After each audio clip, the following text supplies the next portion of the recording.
अत्यंत महत्त्वाच्या पूर्वतयारीच्या कामाला सटाणा नगर परिषद क्षेत्रात उत्साहात सुरुवात करण्यात आली। नगर परिषदेचे अधिकारी, पर्यवेक्षक व प्रगणक यांनी शहरातील विविध भागांना प्रत्यक्ष भेट देत घरगणना मोहिमेचा शुभारंभ केला।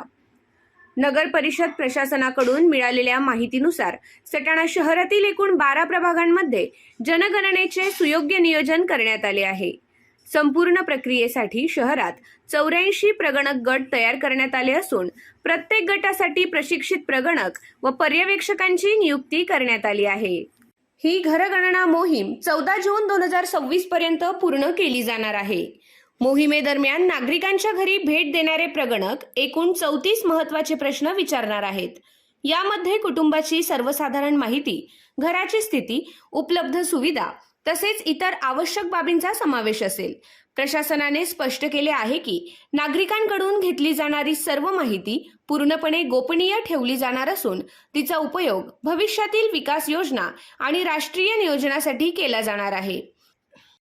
सटाणा नगर परिषदेच्या मुख्याधिकारी व जनगणना प्राधिकारी ज्योती भगत यांनी शहरातील नागरिकांना आवाहन केले आहे की आपल्या भागात येणाऱ्या अधिकृत प्रगणक व पर्यवेक्षकांना ओळखपत्र तपासून आवश्यक सहकार्य करावे। तसेच कुटुंब प्रमुखांनी अचूक व खरी माहिती देऊन जनगणना प्रक्रियेत सक्रिय सहभाग नोंदवावा।